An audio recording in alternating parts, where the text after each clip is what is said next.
My quest to find a new way of getting around begins in a slightly unlikely place, and with a slightly unlikely machine. It's extremely rare for an entirely new form of transport to come along, especially in the latter half of the 20th century, when we assumed we'd already got everything worked out. But it did happen, and it happened here, in the former Soviet Union.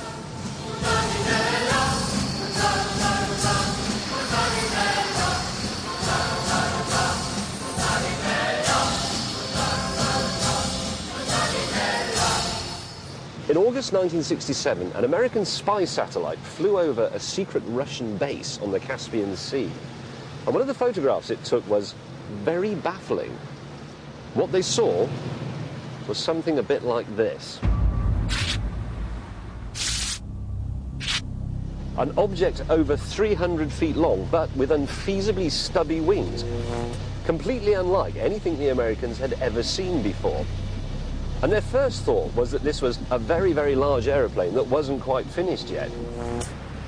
But then some of the smarter intelligence chaps worked out that this thing was never going to fly very well. And that, coupled with the fact that the engines were in a very strange place, right up on the nose, made them realise they were dealing with an entirely new type of craft. They dubbed it the Caspian Sea Monster. In actual fact, what they were looking at was an Ekranoplan, from the Russian, ekrano, and plan.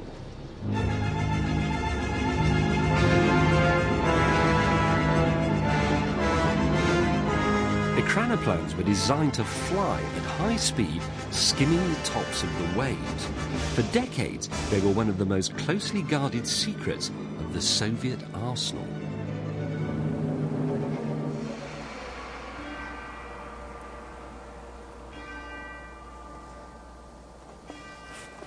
It may look as though I've been abandoned in deepest Siberia, but in fact I'm just an hour's drive from Nizhny Novgorod, formerly Gorky, one of the munitions factories of the former Soviet Union. It's the sort of place that was entirely closed to foreigners until really quite recently.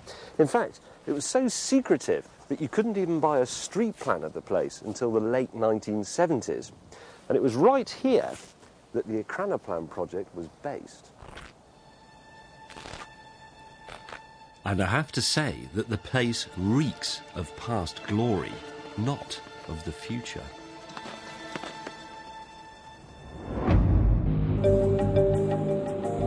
The Caspian Sea Monster was twice as heavy as any aircraft at the time, but far more efficient. It was effectively a flying ship, but much faster. They could move at 250 miles per hour. Over any flat surface, water, ice, even land. But most of all, they were stealthy. They could move tanks and troops rapidly beneath enemy radar. And they were developed and tested right here on the Volga River. But with the end of the Cold War, the entire project was ditched. However, the technological legacy of the Caspian Sea Monster is still very much with us, albeit in a smaller and much more personalised form. In fact, these heirs to the original Wigcraft are still built right here.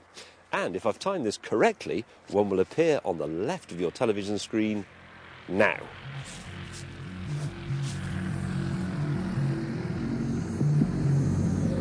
Like the Caspian Sea Monster before it, this handy pocket-sized commuter version is a true Ekranoplan, and it flies just above the surface and at high speed.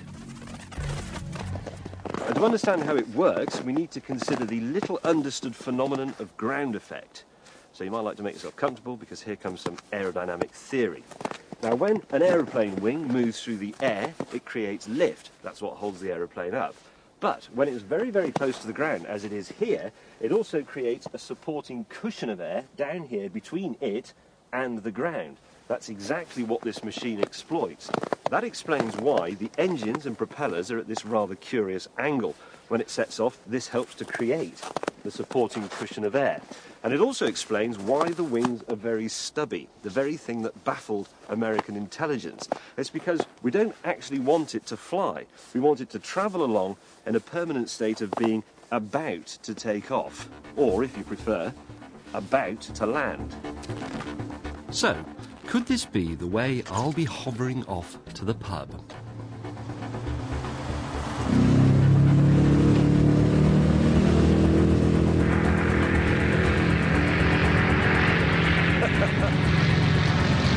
That's very, very strange.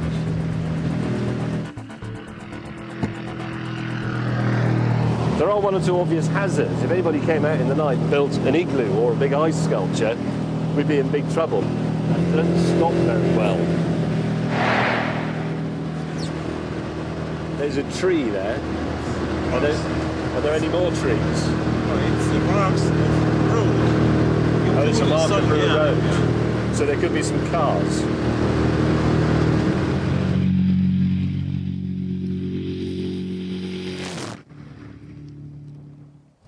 Can I have a go? Is it possible? What? Can I have a go? Yes, I'm sure. Really? Yeah. I have a pilot's license. Is that useful? Yeah, you can. Can I? Revs, propeller, throttle, pitch. Well, I think that makes sense. They were hugely impressed with my innate understanding of Ekranoplan technology. Is everybody happy with this? The pilot is in that position so he can wrest controls from the amateur. Here we go.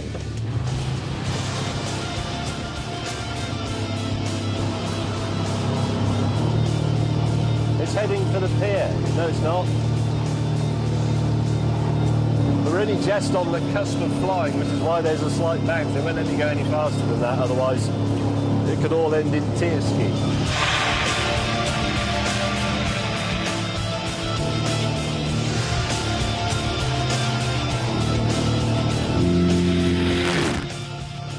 Okay, how do I stop?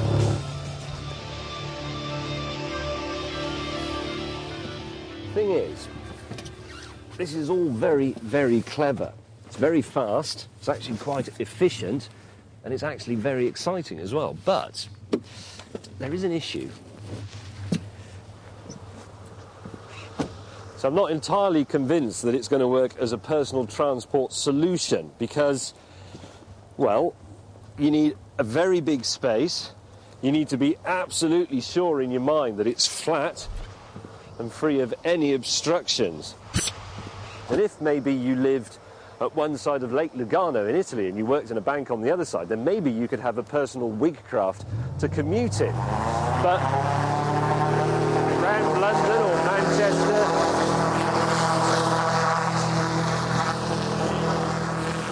I can't really see it, to be honest. It's too hazardous. Nevertheless, the Ekranoplan demonstrates something important, that getting off the ground, even a bit, is much faster. Although I can't help thinking that if it flew a bit higher, it could avoid the obvious obstacles, trees, cars, snowmen. But that would make it, well, an aeroplane.